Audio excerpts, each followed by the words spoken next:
आगे से next PM है योगी जी, पीएम। दुनिया में 195 देश हैं, लेकिन सिर्फ एक ऐसा देश है जिसका लोकतंत्र इतना विशाल है कि पूरा विश्व उसके सामने छोटा लगने लगता है। वह देश है Bharat. Everybody says to us, India is the biggest democracy. Bharat दुनिया का सबसे बड़ा लोकतंत्र है, But the democracy that weaves together the largest number of people, the largest diversity of people, the largest number of languages, the largest number of states is this. यहाँ की राजनीति केवल संख्या बल की खेल नहीं है, बल्कि भावना, आस्था और नेतृत्व की एक जटिल गाथा है। दशकों से एक ही कुर्सी काफी ज्यादा शक्तिशाली रही है, वह कुर्सी है प्रधानमंत्री की। लेकिन जब इस कुर्सी के संभावित दावेदार एक साधारण राजनेता नहीं बल्कि भगवा वस्त्रधारी एक सन्यासी हो, तो चर्चाएं सिर्फ चर्चाएं नहीं रहती, वे देश के भविष्य का प्रश्न बन जाती। नमस्कार, मैं पीके चौरसिया आपका इस चैनल में स्वागत करता हूं। On World Population Day, the Uttar Pradesh Chief Minister Yogi Adityanath called for a balanced population. India is all set to surpass China as the world's most populous country by 2023. Resources remain finite. Uttar Pradesh 24 crore लोगों का यह राज्य, जिसे भारत की राजनीति का प्रवेश द्वार कहा जाता है, आज एक ऐसे मॉडल का प्रयोगशाला बन चुका है जिसने पूरे देश का ध्यान खींचा हुआ है। इस मॉडल का नाम है योगी मॉडल और इस मॉडल के वास्तुकार है योगी आदित्यनाथ। आज हर गलियारे में और हर एक चाय की दुकान पर एक ही सवाल गूंज रहा है, क्या योगी आदित्यनाथ प्रधानमंत्री नरेंद्र मोदी के बाद अगले प्रधानमंत्री होंगे? के बाद जो प्रधानमंत्री की जो जगह खाली बनेगी वो योगी जी को पोर्ट्रे किया जाएगा। ये अगला प्रधानमंत्री अपना तैयार कर रहे हैं। बुलडोजर बाबा तो बुलडोजर बाबा ही हैं, उनका कोई तोड़ नहीं है। जो काम उन्होंने कर दिया शायद आने वाले 20 साल में भी कोई नहीं कर सकता। यूपी मॉडल में देखो गुंडागर्दी नहीं होगी, कर्नाटक से पहले गुंडागर्दी खत्म है, सबको एक दूसरे के प्रति भाईचारा है, सब कुछ ठीक चल रहा है, मतलब कोई दिक्कत नहीं है। इससे पहले जितनी गुंडागर्दी यूपी में हुआ करती थी, जो आज की डेट में 0% पे है। उनकी यात्रा, उनकी शक्ति और उनके सामने की चुनौतियां क्या है, यह कहानी एक सन्यासी की है जिसने सत्ता के सर्वोच्च शिखर को अपना लक्ष्य बना लिया है। हर बड़े नेता के पीछे एक अनदेखी कहानी होती है। योगी आदित्यनाथ की कहानी शुरू होती है 5 जून 1972 को उत्तराखंड के पंचूर गांव में। तब उनका नाम था अजय सिंह बिष्ट। एक साधारण राजपूत परिवार जहां धर्म और राष्ट्रवाद की भावना कूट कूट कर भरी थी। अजय सिंह की शिक्षा विज्ञान में हुई। उन्होंने गणित से ग्रेजुएशन कंप्लीट की। उनका शुरुआती झुकाव धर्म और सामाजिक कार्यों की ओर था, लेकिन राजनीति की कोई औपचारिक महत्वाकांक्षा नहीं दिखती थी। लेकिन नियति ने उनके लिए एक बड़ा मोड़ तय कर रखा था। 20 साल की उम्र में अजय सिंह ने संसार त्यागने का फैसला लिया। 1993 के आसपास अजय सिंह बिष्ट गोरखनाथ मठ में पहुंचे। यहीं तत्कालीन पीठाधीश्वर महंत अवध्यनाथ के सानिध्य में दीक्षा मिली और वे योगी आदित्यनाथ बन गए। यह सिर्फ नाम का बदलाव नहीं था, यह एक पूर्ण आध्यात्मिक, सामाजिक और राजनीतिक रूपांतरण था। महंत अवध्यनाथ की मृत्यु के बाद योगी आदित्यनाथ को इस मठ का पीठाधीश्वर बनाया गया, जिससे उन्हें नाथ संप्रदाय के लाखों अनुयायियों का आध्यात्मिक नेतृत्व प्राप्त हुआ। गोरखनाथ मठ की लंबी एक राजनीतिक विरासत रही है। मठ के पीठाधीश्वर दशकों से गोरखपुर का प्रतिनिधित्व करते रहे हैं। इस विरासत को योगी आदित्यनाथ ने 1998 में आगे बढ़ाया। महज 26 साल की उम्र में उन्होंने गोरखपुर से लोकसभा चुनाव जीता और संसद में उसके सदस्य बने। श्री आदित्यनाथ, अहम आदित्यनाथ लोकसभाया सदस्यत्वेन निर्वाचितः निश्चितेन परमेश्वरस्य नाम्नः सपे यदहं विधिना स्थापितं भारतस्य संविधानं प्रति सत्यां श्रद्धां निष्ठां च धारयिष्ये। यदहं भारतस्य सम्पूर्ण प्रभुत्वसम्पन्नताम् अखण्डतां च रक्षिष्यामि तथा यत्पदं गृहीतुमहं उद्यमस्मि तस्य कर्तव्यानि श्रद्धापूर्वकं निर्वक्ष्यामि। संसद में उनका लगातार 5 बार चुन के जाना यह दर्शाता है कि उनका स्थानीय पकड़ और उनके द्वारा स्थापित हिंदू युवा वाहिनी जैसे संगठनों के मजबूत नेटवर्क को दर्शाता है। वह एक मुखर, बेबाक और हिंदुत्ववादी नेता के रूप में जाने जाते थे, जिनकी आवाज सिर्फ उत्तर प्रदेश तक सीमित नहीं थी। लेकिन सबसे बड़ा राजनीतिक मोड़ 2017 में आया। 2017 उत्तर प्रदेश विधानसभा चुनाव में भारतीय जनता पार्टी ने पूर्ण बहुमत हासिल की। Yogi Adityanath, BJP leader, let's listen to what he has to say. नाम है कि भारतीय जनता पार्टी के कार्यकर्ताओं की मेहनत और आम मतदाताओं के द्वारा दिया गया आशीर्वाद भारतीय जनता पार्टी को उत्तर प्रदेश और उत्तराखंड में प्रचंड बहुमत दे रही है। महंत आदित्यनाथ जी हमें ज्वाइन कर रहे हैं गोरखपुर से, और बहुत बहुत बधाइयां हो आदित्यनाथ जी। मैं सुप्रिया श्रीनेत बोल रही हूँ बाबा, और मुझे सबसे पहला तो सवाल आपको ही बोलना है कि आपकी बधाइयां बहुत है। किस चीज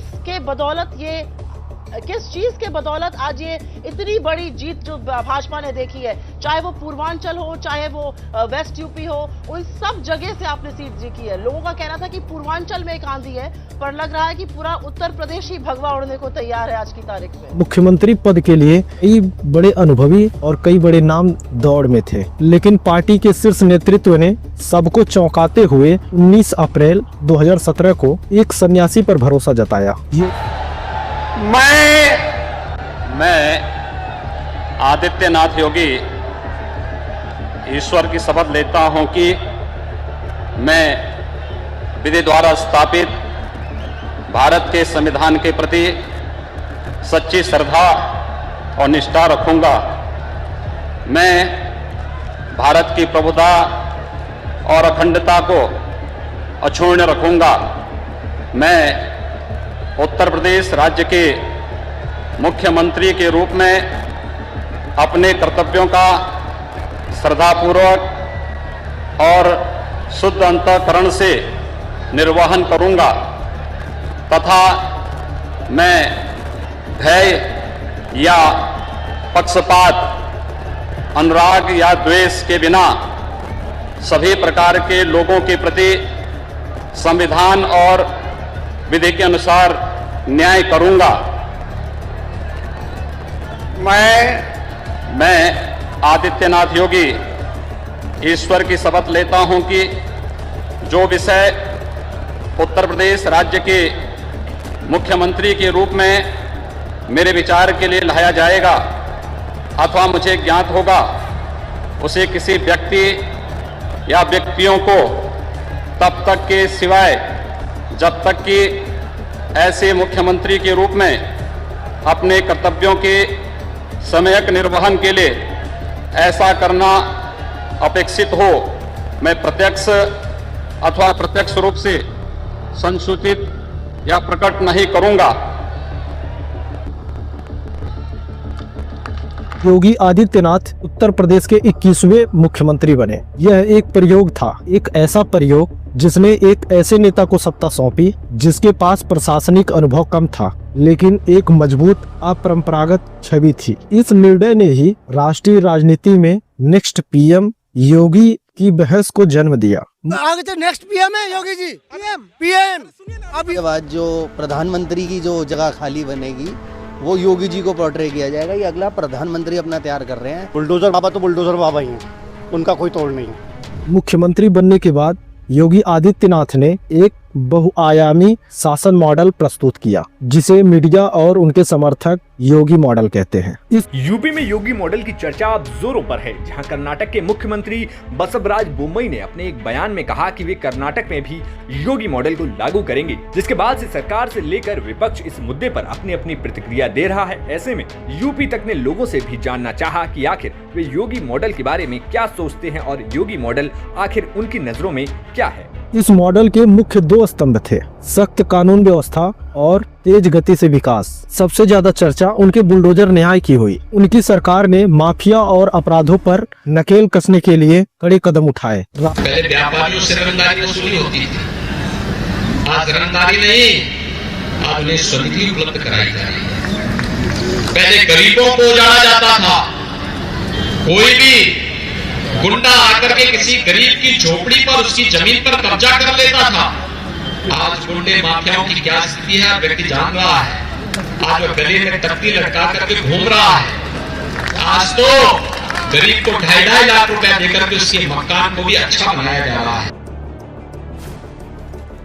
राष्ट्रीय अपराध रिकॉर्ड ब्यूरो यानी एनसीआरबी के रिकॉर्ड के अनुसार 2017 के बाद से उत्तर प्रदेश में डकैती, लूट और अपहरण जैसे केसों में गिरावट दर्ज की गई, जबकि पुलिस मुठभेड़ों की संख्या में तेज वृद्धि हुई। यह जीरो टॉलरेंस नीति जनता के एक बड़े वर्ग को सुरक्षा और शासन की दृढ़ता का एहसास कराती है। विकास के मोर्चे पर उत्तर प्रदेश ने बुनियादी ढांचे में तेजी दिखाई। एक्सप्रेसवे नेटवर्क के मामले में यूपी देश के शीर्ष राज्यों में से एक बन गया। डिफेंस कॉरिडोर और जेवर अंतर्राष्ट्रीय हवाई अड्डे जैसी परियोजनाओं से राज्य की छवि एक निवेश गंतव्य के रूप में बदली। उनकी सबसे बड़ी उपलब्धियों में से एक अयोध्या में राम मंदिर का निर्माण और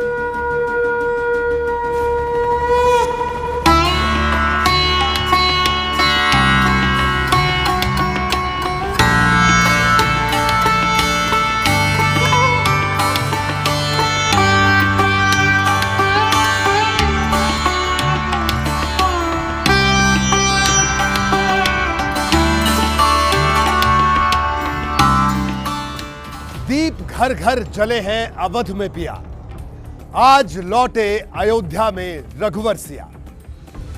14 बरस का वनवास पूरा करके जब भगवान राम अयोध्या लौटे थे तो वहां की प्रजा ने घी के दीपक जलाकर स्वागत किया और अब तो 500 बरस बाद भगवान का वनवास खत्म हो रहा है।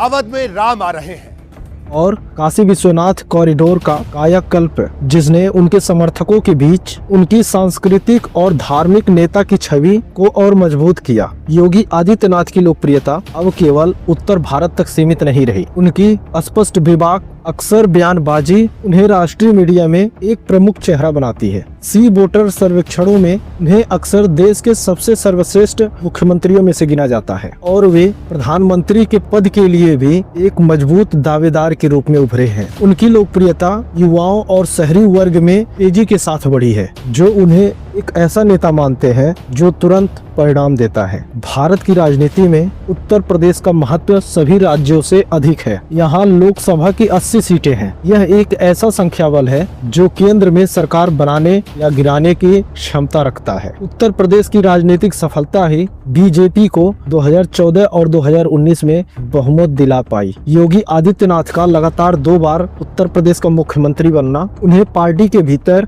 एक अद्वितीय राजनीतिक मूल्य देता है। उनके समर्थक उन्हें एक ऐसे नेता के रूप में देखते हैं जो तुष्टीकरण की राजनीति नहीं करता। उनके कड़े कानून व्यवस्था का रिकॉर्ड देश के अन्य हिस्सों में भी प्रशासनिक अनुशासन लागू करने का उनके क्षमता का प्रतीक माना जाता है। उनके लिए योगी आदित्यनाथ राष्ट्रवाद और हिंदुत्व के एक निर्विवादित प्रतीक हैं, जो प्रधानमंत्री नरेंद्र मोदी के सोच को आगे बढ़ाने की क्षमता रखते हैं। भाजपा की आंतरिक राजनीति में योगी आदित्यनाथ एक स्वतंत्र और शक्तिशाली केंद्र है। उनकी अपनी एक समर्थक मंडली है। प्रधानमंत्री नरेंद्र मोदी और गृह मंत्री अमित शाह के साथ उनके संबंध उनकी राष्ट्रीय भूमिका को परिभाषित करते हैं। पार्टी के भीतर उनका कद इतना बड़ा हो चुका है कि वह अब केवल एक राज्य के मुख्यमंत्री नहीं बल्कि राष्ट्रीय राजनीति के भावी केंद्र माने जाते हैं। एक राज्य का नेतृत्व करना और एक राष्ट्र का नेतृत्व करना दोनों अलग अलग बातें हैं। योगी आदित्यनाथ के सामने प्रधानमंत्री पद की दौड़ में कई जटिल चुनौतियां हैं, जिन पर उन्हें खड़ा उतरना होगा। राष्ट्रीय बनाम राज्य नेतृत्व। उनका योगी मॉडल उत्तर भारत में अधिक लोकप्रिय हो सकता है, लेकिन साउथ ईस्ट पश्चिम भारत जैसे विविध क्षेत्रों में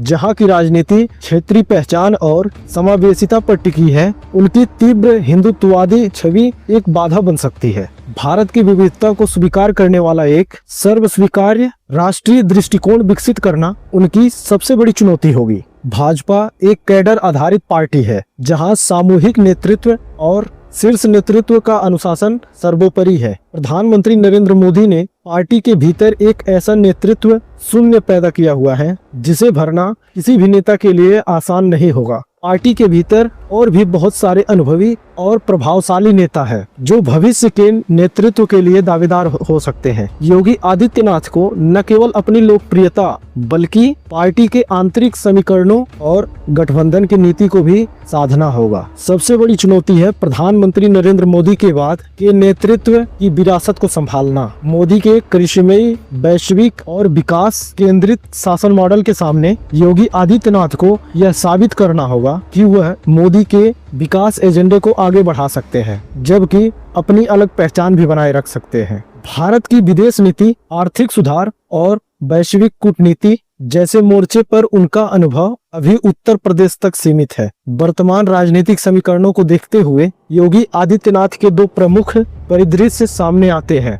पीएम पद के दावेदार, यदि योगी आदित्यनाथ उत्तर प्रदेश में तीसरी बार भी बीजेपी को शानदार जीत दिलाते हैं और प्रधानमंत्री नरेंद्र मोदी स्वयं 2029 या उसके बाद के चुनाव से बाहर रहने का संकेत देते हैं, तो योगी आदित्यनाथ भाजपा के भीतर सबसे स्पष्ट और सबसे लोकप्रिय विकल्प बनकर उभर सकते हैं। उनका योगी मॉडल राष्ट्रीय पटल पर एक सफल शासन मॉडल के रूप में पेश किया जाएगा। उनकी कठोर प्रशासनिक छवि उन्हें देश में कानून और व्यवस्था की मांग करने वाली जनता के बीच निर्णायक बढ़त देगी। सबसे मजबूत राज्य नेता, हालांकि यदि पार्टी के अंदर कोई अन्य विकल्प उभरता है, अगर उनकी विवादास्पद इमेज उनकी राष्ट्रीय स्वीकार्यता को सीमित करती है, तो योगी आदित्यनाथ भारतीय राजनीति में एक अत्यंत शक्तिशाली राज्य नेता बने रह सकते हैं। वह तब भी पार्टी के भीतर सबसे प्रभावशाली आवाजों में से एक होंगे,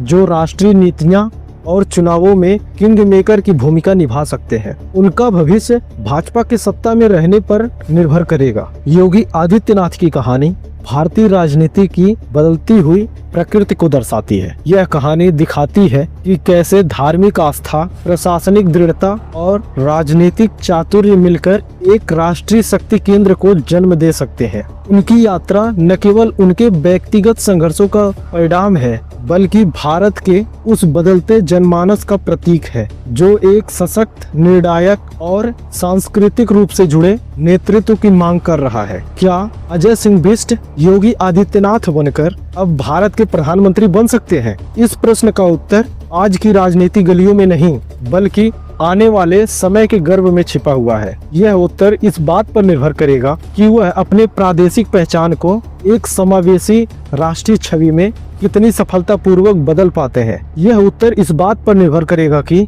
भाजपा का शीर्ष नेतृत्व उन्हें कितना और कब तक उन्हें आगे बढ़ाता है। एक बात तय है, सत्ता का यह सन्यासी अब भारतीय राजनीति के भविष्य का एक अनिवार्य और एक अपरिहार्य प्रश्न बन चुका है। वह चाहे प्रधानमंत्री बने या ना बने, भारतीय राजनीति पर उनकी छाप अमिट है। योगी आदित्यनाथ भारतीय राजनीति का वह सन्यासी है जिस पर देश की निगाहें टिकी हुई है।